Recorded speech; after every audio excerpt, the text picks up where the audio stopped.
prototype of a blade I've been designing with Caleb Cox. Up here, I got a little bit of a thumb ramp. Can get up in here, do some close work, back handle position, maybe doing some brush clearing, beating down and bushwhacking a trail. I got a little chunk here, some Osage orange that I think this piece was a piece off of that snaky Osage orange bell I made. This isn't an earring, that's my Bluetooth. Kind of a little bit of a goofy. A lot of times I'd wear one Bluetooth in my right ear, but if I'm wearing this in my right ear and that's it, people might start thinking some way about me. So I gotta be careful. Not that there's anything wrong with that. I just don't want to give nobody any ideas. But, alright, so we're going to see how this does, see if this works. I'm going to saw this down into a couple slabs, a couple knife scale size slabs, and then we're going to slap them on here. That's something y'all want to see. Stay tuned.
All right, we're going to let this cure up for 24 hours, and then we'll see what we got. Shape this handle out. I think it's going to be sweet.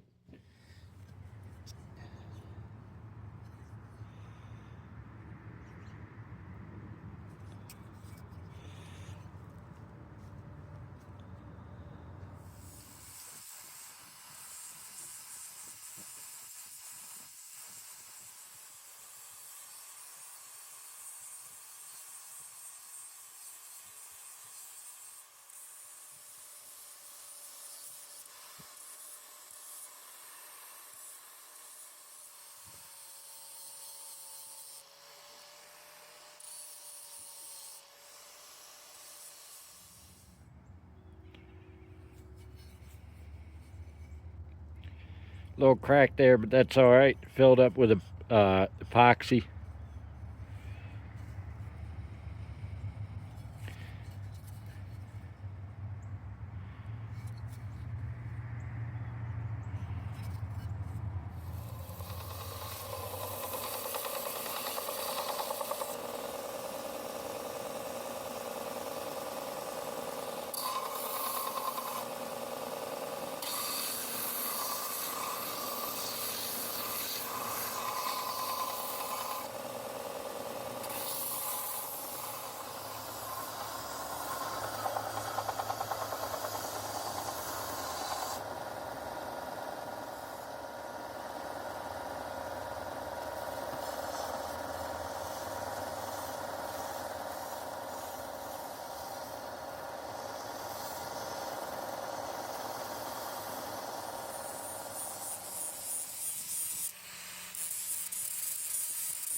Appreciate y'all watching. I hope you enjoyed the video. I'll catch you on the next one. See ya.